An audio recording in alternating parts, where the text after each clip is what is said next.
Hi hello ಎಲ್ರಿಗೂ ನಮಸ್ಕಾರ. Welcome back to my YouTube channel. ಎಲ್ಲರೂ ಹೇಗಿದ್ದೀರಾ? ಸೊ ಗೈಸ್, ತುಂಬ ದಿನ ಆದಮೇಲೆ ವೀಡಿಯೋನ ಅಪ್ಲೋಡ್ ಮಾಡ್ತಾಯಿದ್ದೀನಿ. ಇತ್ತೀಚೆಗೆ ಏನಾಗ್ತಿದೆ, ಟೈಮೇ ಸಿಗ್ತಾಯಿಲ್ಲ. ಇದು ಪ್ರತಿಯೊಂದು ವೀಡಿಯೋದಲ್ಲೂ ಹೇಳ್ತಾನೆ ಬರ್ತಿದ್ದೀನಿ.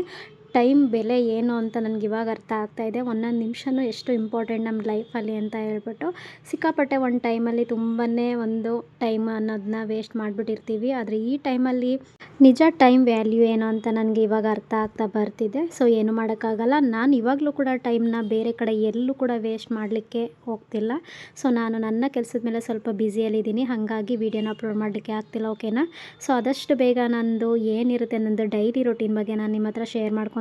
ನಾನು ಏನು ಕೆಲಸ ಮಾಡ್ತಿದ್ದೀನಿ, ಏನು ಎತ್ತ ಅಂತ ಹೇಳ್ಬಿಟ್ಟು ಡೈಲಿ ನಾನು ಹೋಗ್ತಾ ನಾನು ನಿಮ್ಮ ಹತ್ರ ನಾನು ಶೇರ್ ಮಾಡ್ಕೊತೀನಿ. ಓಕೆನಾ? ಸೊ ಅದರಲ್ಲಿ ಒಂದಂತೂ ಕನ್ಫರ್ಮು, ನಾನು ಹೊಸದಾಗಿ ನನ್ನ ಜೀವನದ ಹೊಸ ಪ್ರಯತ್ನಕ್ಕೆ ಕಾಲಿಟ್ಟಿದ್ದೀನಿ. ನಾನು ಇಷ್ಟು ದಿನದಲ್ಲಿದ್ದಂಥ ಲೈಫೇ ಬೇರೆ, ಇನ್ನು ಮುಂದೆ ಲೀಡ್ ಮಾಡುವಂಥ ಲೈಫೇ ಬೇರೆ ಅಂತ ಅಂದ್ಕೊಂಡಿದ್ದೀನಿ. ಸೊ ನೋಡೋಣ ಮುಂದೆ ಯಾವ ರೀತಿ ಇರುತ್ತೆ ಅಂತ. ಸೊ ಒಂದು ಹೆಜ್ಜೆ ಮುಂದೆ ಇಟ್ಟಿದ್ದೀನಿ ಅಂತಲೇ ಹೇಳ್ಬೋದು ಜೀವನದಲ್ಲಿ. ಸೊ ನೋಡೋಣ. ಹಾಗೆಯೇ ಒಂದು ಪ್ರೋಗ್ರಾಮ್ ಕೂಡ ಅಟೆಂಡ್ ಮಾಡಬೇಕಿತ್ತು ಸಂಡೇ ಬಂದು. ಸೊ ಅದು ಬರೋ ಚಾನ್ಸಸ್ ಇರಲಿಲ್ಲ, ತುಂಬ ಕಡಿಮೆ ಇತ್ತು, ಬರೋದು ಬೇಡ ಅಂತ ಡಿಸೈಡ್ ಮಾಡಿದ್ದೆ. ಬಟ್ ಹಾಗೋ ಹೀಗೋ ಮನಸ್ಸು ಕೊನೆಯಲ್ಲಿ ಚೇಂಜ್ ಆಗಿ ಪ್ರೋಗ್ರಾಮ್ ಕೂಡ ಅಟೆಂಡ್ ಮಾಡಿದ್ದಾಯಿತು. ಅದು ಬಂದು MI ಲೈಫ್ ಸ್ಟೈಲ್ ಅವರ ಮಾರ್ಕೆಟಿಂಗ್ ಕಂಪನಿ ಏನಿರುತ್ತೆ, ಸೊ ಅದ್ರದ್ದು ನಾನು ಒಂದು ಮೀಟಿಂಗ್ ಅಟೆಂಡ್ ಮಾಡಬೇಕಿತ್ತು, ಹಾಗಾಗಿ ಬಂದಿದ್ದೆ ಅಷ್ಟೇ. ಹೋದ ವಿಡಿಯೋದಲ್ಲೂ ಕೂಡ ನಾನು ಪ್ರೋಗ್ರಾಮ್ಗೆ ಅಟೆಂಡ್ ಮಾಡಿದ್ದೆ. ಆ ವಿಡಿಯೋನು ಕೂಡ ಅಪ್ಲೋಡ್ ಮಾಡಿದ್ದೀನಿ. ಯಾರೆಲ್ಲ ಚೆಕ್ ಮಾಡಿಲ್ವೋ ದಯವಿಟ್ಟು ಹೋಗಿ ಚೆಕ್ ಮಾಡಿ. ಓಕೆನಾ? ಇನ್ನು ಅದನ್ನೆಲ್ಲ ಮುಗಿಸ್ಕೊಂಡು ಮನೆಗೆ ಬರೋದ್ರೊಳಗಡೆ ಅಮ್ಮ ಬರ್ತೀನಿ ಅಂತ ಹೇಳಿದರು. ಅಮ್ಮ ಅಂದರೆ ಅಜ್ಜಿ ಊರಿಗೆ ಹೋಗಿದ್ದಾರೆ, ಹಾಗಾಗಿ ಅಮ್ಮ ಇರಲೇಬೇಕು ನನ್ನ ಜೊತೆ ಸ್ವಲ್ಪ ದಿನ, ಅಂದರೆ ಒಂದು 3-4 ಡೇಸ್ ಇರಬೇಕಿತ್ತು. ಹಾಗಾಗಿ ಅಮ್ಮನ್ನ ಕರೆಸ್ಕೊಂಡಿದ್ದೀನಿ. ನಾನು ಬಂದಮೇಲೆ ಅಮ್ಮನೂ ಕೂಡ ಬಂದಿದ್ದಾಯಿತು. ಇನ್ನು ಊಟಕ್ಕೆ ಇನ್ನೂ ಸ್ಪೆಷಲ್ ಅಂತ ಏನಿಲ್ಲ, ಇವತ್ತು ಸಂಡೇ ಅಲ್ವಾ, ಹಾಗಾಗಿ ಸಿಂಪಲಾಗಿ ಒಂದು ಎಗ್ ರೈಸ್ ಮಾಡ್ಕೊಳ್ಳೋಣ ಅಂತ ಅಂದ್ಬಿಟ್ಟು ಬಿಸಿ ಬಿಸಿ ಅಲ್ಲೇ ಮಾಡಿಕೊಂಡು ತಿಂದಿದ್ದಾಯಿತು. ಇನ್ನು ಅಮ್ಮ ಬಂದಾಗ ಎಷ್ಟು ಖುಷಿ ಇರುತ್ತೋ ನನಗಂತೂ, ಹೋಗ್ಬೇಕಾದ್ರೆ ಅಂತ ಅಷ್ಟೇ ಬೇಜಾರಾಗುತ್ತೆ. ಒಂಥರ ಚಿಕ್ಕ ಮಕ್ಳ ಥರನೇ ಅಳುನೇ ಬಂದಂಗೆ ಆಗ್ತಾ ಇರುತ್ತೆ. ಅದೇನು ಅಂತ ಗೊತ್ತಿಲ್ಲ, ಎಲ್ಲ ಹೆಣ್ಮಕ್ಳುಗಳಿಗೂ ಹಂಗೆ ಅಂತ ಅನಿಸುತ್ತೆ. ತವ್ರ ಮನೆ ಸೆಂಟಿಮೆಂಟ್ ಅಥವಾ ಅಮ್ಮ ಅಪ್ಪಂದಿಂದ ಸೆಂಟಿಮೆಂಟ್ ಅಂದ್ರೇ ಹಾಗಿರುತ್ತೆ ಅಂತ ಅನ್ಬೋದು. ಅದೇನೋ ಗೊತ್ತಿಲ್ಲ, ನಮ್ಮಮ್ಮ ಬರುವಾಗ ಎಷ್ಟು ಖುಷಿಯಾಗಿರುತ್ತೆ ಗೊತ್ತಾ, ನಮ್ಮ ಅಮ್ಮನಿಗಾಗಲಿ ನನಗಾಗಲಿ. ಆದರೆ ಇಲ್ಲಿಂದ ನಮ್ಮಮ್ಮನ ನಾನು ಕಳಿಸ್ಕೊಡ್ಬೇಕಾದ್ರೆ ಅಷ್ಟೇ ಬೇಜಾರಾಗುತ್ತೆ ಇಬ್ರಿಗೂ ಕೂಡ. ಸೊ ಏನು ಮಾಡೋಕ್ಕಾಗಲ್ಲ, ಕೊಟ್ಟ ಹೆಣ್ಣು ಕುಲಕ್ಕೆ ಹೊರಗು ಅಂತ ಹೇಳ್ತಾರಲ್ಲ, ಸುಮ್ಮನೆ ಹೇಳಲ್ಲ, ಗಾದಿ ಮಾತು ನಿಜನೇ ಅದು. ಎಷ್ಟೇ ದಿನ ಅಮ್ಮ ನಮ್ಮ ಜೊತೆ ಇದ್ದರೂ, ನಾವು ಅಮ್ಮನ ಮನೇಲಿದ್ರೂ ಕೂಡ ನಮ್ಮ ಮನೆ ಅಂತ ಏನಿರುತ್ತೆ ಅದು ಪ್ರಾಕ್ಟಿಕಲ್ ಅಂತಲೇ ಹೇಳ್ಬೋದು. ಅಲ್ಲೇ ನಮ್ಮದು ಲೈಫ್ ಲಾಂಗ್ ಲೀಡ್ ಮಾಡಬೇಕಾಗತ್ತೆ. ಇನ್ನು ಮೋಕ್ಷಿ ನೋಡ್ತಿರ್ಬೋದು, ಇನ್ನು ನಮ್ಮ ಅಮ್ಮ ಬಂದಾಗೆಲ್ಲ ಯಾವಾಗಲೂ ಮಿಸ್ ಮಾಡೋದೇ ಇಲ್ಲ. ತಲೆಗೆ ಹರಡೆನೆ ಹಚ್ಚಿರ್ತಾರೆ, ಸಿಕ್ಕಾಪಟ್ಟೆ ಹಚ್ಚಿದ್ರು. ಇನ್ನು ಇದು ಬಂದು ನೆಕ್ಸ್ಟ್ ಡೇ ಮಾರ್ನಿಂಗ್ ಅಂತಲೇ ಹೇಳ್ಬೋದು. ಸ್ವಲ್ಪ ಬೆಳಿಗ್ಗೆನೇ ಬೇಗ ಎದ್ದಿದ್ದೀನಿ. ನಾನು ನನ್ನ ಕೆಲಸದ ಮೇಲೆ ನಾನು ಹೊರಗೆ ಹೋಗ್ತಾ ಇದ್ದೀನಿ, ಹಾಗಾಗಿ ಸ್ವಲ್ಪ ಬೆಳಿಗ್ಗೆನೇ ಬೇಗನೆ ಎದ್ದಿದ್ದಾಯಿತು. ಇನ್ನು ಹಾಗೆಯೇ ನೆನ್ನೆನೇ ಸ್ವಲ್ಪ ದೋಸೆಗೆಲ್ಲ ರುಬ್ಬಿ ಇಟ್ಟಿದ್ದಾಯಿತು. ಇವಾಗ ಸ್ವಲ್ಪ ಚಳಿ ಎಲ್ಲ ಇದೆಯಲ್ಲ, ಹಾಗಾಗಿ ನೋಡ್ತಾ ಇರ್ಬೋದು ಉಬ್ಬೇ ಬಂದಿಲ್ಲ. ಅದು ಬೇರೆ ಟೈಮಲ್ಲೆಲ್ಲ ಎಷ್ಟು ಉಬ್ಬಿ ಬಂದು ಚೆಲ್ಲೋಗ್ಬಿಟ್ಟಿರ್ತಿತ್ತು, ಆ ಥರ ಆಗ್ತಿತ್ತು. ಸ್ವಲ್ಪ ಲೇಟಾಗಿ ರುಬ್ಬಿ ಇಟ್ಟಿದ್ರಿಂದ ಅದು ಅಷ್ಟು ಚೆನ್ನಾಗಿ ಫರ್ಮೆಂಟೇಷನ್ ಬಂದಿರಲಿಲ್ಲ. ಸೊ ಪರವಾಗಿಲ್ಲ, ಸ್ವಲ್ಪ ರೊಟ್ಟಿ ಟೈಪಲ್ಲಿ ಬರುತ್ತೆ ಅಂತ ಹೇಳ್ಬಿಟ್ಟು ಅಂದ್ಕೊಂಡಿದ್ದಾಯಿತು. ಇನ್ನು ದೋಸೆ ಅಥವಾ ರೊಟ್ಟಿನೇ ಅನ್ಬೋದು ಇದನ್ನು ಬಂದು. ಹಾಗೆಯೇ ಅಮ್ಮ ಬಂದು ಊರಿಂದ ಸ್ವಲ್ಪ ಕುಂಬಳಕಾಯಿನೆಲ್ಲ ತೊಗೊಬಂದಿದ್ರು. ಕುಂಬಳಕಾಯಿನ ತಿಂದು ಸುಮಾರು ವರ್ಷನೇ ಅಂತಲೇ ಹೇಳ್ಬೋದು. ಊರಲ್ಲೆಲ್ಲ ಇದ್ದಾಗ ಈ ರೀತಿ ಜಾಸ್ತಿ ಕುಂಬಳಕಾಯಿ ಪಲ್ಯ ಅಥವಾ ಕುಂಬಳಕಾಯಿ ಹಲ್ವಾ ಈ ರೀತಿ ಮಾಡ್ತಾ ಇರ್ತಿದ್ದೆ. ನಾನು ಇತ್ತೀಚೆಗೆ ತಿಂಗಳ ಮೇಲೇ ಆಗಿಬಿಟ್ಟಿದೆ, ಕುಂಬಳಕಾಯಿ ಅನ್ನೋದೇ ನಾನು ತರ್ತಾ ಇರಲಿಲ್ಲ. ಏನು ಮಾಡೋಕ್ಕಾಗಲ್ಲ. ಸೊ ಇವಾಗ ಊರಿಂದ ಹೆಂಗಿದ್ರು ಅಮ್ಮನೇ ತಂದಿದ್ರಲ್ಲ, ಹಿಂದಿನ ದಿನ ನೈಟೇನೆ ನೋಡ್ತಿರ್ಬೋದು, ಇದನ್ನು ಅಲ್ಲೇ ಸ್ವಲ್ಪ ಈ ಥರ ಕಟ್ ಮಾಡಿ ಪೀಸ್ ಮಾಡ್ತೀವಿ ಅಂದರೆ ತುಂಬ ಲೇಟ್ ಆಗಿಬಿಡುತ್ತೆ, ಟೈಮ್ ಹಿಡಿಯುತ್ತೆ. ಹಾಗಾಗಿ ಅಮ್ಮ ಹಿಂದಿನ ದಿನ ನೈಟೇನೆ ಈ ರೀತಿ ಚೆನ್ನಾಗಿ ಎಲ್ಲನೂ ಬಿಡಿಸ್ಕೊಂಡು ಅದನ್ನು ಒಡೆದು ಈ ಥರ ಸಣ್ಣ ಸಣ್ಣ ಪೀಸ್ಗಳಿಗೆಲ್ಲನೂ ಕಟ್ ಮಾಡಿ ಫ್ರಿಜ್ಜಲ್ಲಿ ಇಟ್ಟಿದ್ದರು. ನಾನು ಬೆಳಗ್ಗೆ ಎದ್ದ ತಕ್ಷಣ ಟಿಫನ್ ಮಾಡಲಿಕ್ಕೆ ಸರಿ ಹೋಗುತ್ತೆ ಅಂತ ಹೇಳ್ಬಿಟ್ಟು. ಸೊ ಪರವಾಗಿಲ್ಲ, ಅವ್ರಿಗೂ ಚಳಿ ಎಲ್ಲ ಇರುತ್ತಲ್ಲ, ಬೇಗನೆ ಎದ್ದು ಬಂದು ನನಗೆ ಹೆಲ್ಪ್ ಮಾಡೋಕ್ಕಾಗಲ್ಲ. ನಮ್ಮಮ್ಮ ಮಾಡ್ತಾರೆ, ಬಟ್ ನಾನೇ ಅಷ್ಟು ಮಾಡ್ಸೋಕ್ಕೂ ಹೋಗಲ್ಲ. ಸೊ ಇನ್ನು ನಾನೇ ಬಂದು ಸ್ವಲ್ಪ ಪಲ್ಯ ಎಲ್ಲ ಮಾಡೋಣ ಅಂತ ಅಂದ್ಬಿಟ್ಟು ನಿಂತ್ಕೊಂಡೆ.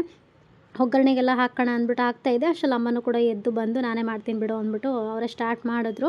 ಸೊ ಇನ್ನು ನಾನು ಬಂದು ಕುಂಬಳಕಾಯಿ ಪಲ್ಯ ಮಾಡ್ತಾಯಿದ್ದೀನಿ. ಓಕೆನಾ? ಇದು ಬಂದು ನಾನು ತುಂಬ ಅವಾಗೆಲ್ಲ ಮಾಡ್ತಿದ್ದೆ, ರೊಟ್ಟಿ ಚಪಾತಿ ಮತ್ತು ದೋಸೆಗೆಲ್ಲ ಚೆನ್ನಾಗಿರ್ತೈತಿ. ಇದು ಬಂದು ಇವಾಗ ಮಾಡ್ತಾಯಿದ್ದೀನಿ ಮತ್ತೆ. ಸೊ ಇದಕ್ಕೆ ಏನಿಲ್ಲ, ಸಿಂಪಲ್ಲಾಗಿ ಸ್ವಲ್ಪ 1-2 ಸ್ಪೂನ್ ಆಗುವಷ್ಟು ಎಣ್ಣೆನ ಹಾಕ್ಕೊಂಡಿದ್ದೀನಿ. ಇದು ಕಾದ ನಂತರ ಒಂದು ಸ್ಪೂನಷ್ಟು ಸಾಸಿವೆನ ಹಾಕ್ಕೊಂಡಿದ್ದೀನಿ. ಅದು ಸ್ವಲ್ಪ ಚಿಟಪಟ ಅಂತ ಸಿಡಿದಿದ ನಂತರ ಮೆಣಸಿನ್ಕಾಯಿ ಹಾಕ್ತಾಯಿದ್ದೀನಿ. ಸೊ ಹಸಿರು ಮೆಣಸಿನ್ಕಾಯಿನ ಬಳಸ್ತಾ ಇಲ್ಲ ಇಲ್ಲಿ, ಸ್ವಲ್ಪ ಒಣಗಿರೋ ಮೆಣಸಿನ್ಕಾಯಿಯನ್ನು ಬಳಸ್ಕೊತಾ ಇದ್ದೀನಿ.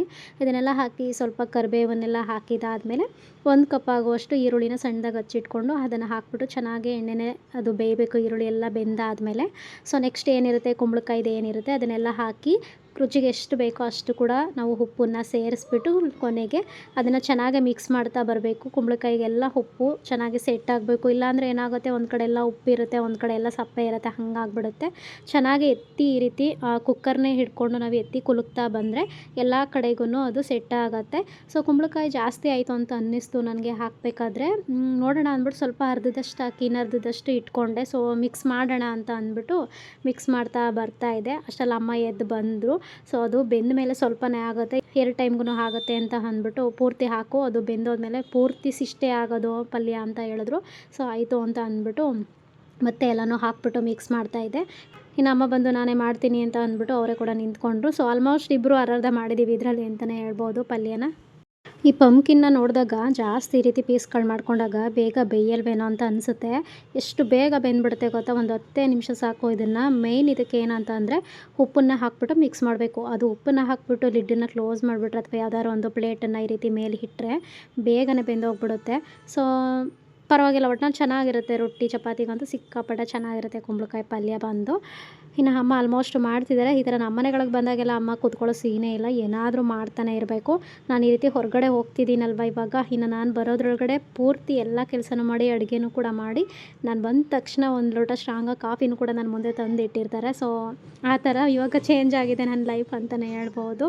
ಸೊ ಎಲ್ಲರದು ಅಷ್ಟೇ, ಯಾವಾಗಲೂ ಇದ್ದಂಗೆ ಇರಲ್ಲ ಲೈಫ್. ಬಂದು ಹೋಗ್ತಾ ಹೋಗ್ತಾ ಒಂದೊಂದು ರೀತಿ ಒಂದೊಂದು ಬದಲಾವಣೆಗಳಾಗ್ತಾನೆ ಇರುತ್ತೆ. ಅದರಲ್ಲೂ ಹೆತ್ತವ್ರಿಗೆ ಯಾವಾಗಿದ್ರೂ ಮಕ್ಕಳನ್ನ ತುಂಬಾ ಕೇರ್ ಮಾಡ್ತಾರೆ ಅಲ್ವಾ. ನಾವು ಕೂಡ ಅಷ್ಟೇ, ನಮ್ಮ ಅಮ್ಮ ಅಪ್ಪ ಆಗಿರ್ಬೋದು, ಅವರು ಕೂಡ ಅಷ್ಟೇ. ಹೆತ್ತವ್ರು ಅಂದರೆ ಹಾಗೇ ಯಾವಾಗ್ಲೂ ಅದು ಒಂಥರ ಮದರ್ ಸೆಂಟಿಮೆಂಟ್ ಅಂತಾರಲ್ಲ, ಸೊ ಹಂಗೆ ಅಂತಲೇ ಹೇಳ್ಬೋದು. ಅದರಲ್ಲೂ ನನಗೆ ಮದರ್ ಸೆಂಟಿಮೆಂಟ್ ಅಂತ ಹೇಳಿದ್ರೆ ಸಿಕ್ಕಾಪಟ್ಟೆ ಅಟ್ಯಾಚ್ಮೆಂಟ್ ಇದೆ ನನಗಾಗಲಿ ನಮ್ಮ ಅಮ್ಮನಿಗಾಗಲಿ. ನನಗೆ ನಮ್ಮಮ್ಮ ಎಷ್ಟು ಇಷ್ಟನೋ ಹಾಗೇ ನಮ್ಮಮ್ಮನಿಗೆ ನನ್ನ ಕಂಡ್ರೆ ಒಂದು 10 ಪಟ್ಟಷ್ಟು ಇಷ್ಟ. ಎಲ್ಲರಿಗೂ ಅಷ್ಟೇ, ಅವ್ರವ್ರ ಮಕ್ಳು ಕಳ್ಕೊಂಡ್ರೆ ತುಂಬ ಸಿಕ್ಕಾಪಟ್ಟೆ ಇಷ್ಟಪಡ್ತಾರೆ. ಇನ್ನು ಪಲ್ಯ ಎಲ್ಲ ರೆಡಿ ಆಗ್ತಾಯಿತ್ತು. ಇನ್ನು ದೋಸೆ ಹಾಕೋದು ಒಂದೇ ಬಾಕಿ ಇತ್ತು. ಇನ್ನು ಅಮ್ಮ ನಾನೆಲ್ಲ ಮಾಡ್ಕೊತೀನಿ, ಸೊ ಹೋಗು ಫ್ರೆಶ್ ಅಪ್ ಆಗು ಅಂತ ಹೇಳ್ಬಿಟ್ಟು ನಾನು ಕಳಿಸಿದ್ರು. ಸೊ ಆಯಿತು ಅಂತ ಹೇಳ್ಬಿಟ್ಟು ನಾನು ಕೂಡ ರೆಡಿ ಆಗೋಣ ಅಂತ ಅಂದ್ಬಿಟ್ಟು ಬಂದಿದ್ದಾಯಿತು. ಇನ್ನು ಬಾಕ್ಸ್ಗಳಿಗೆಲ್ಲ ಅವರೇನೆಲ್ಲ ಹಾಕಿದ್ದಾಯಿತು.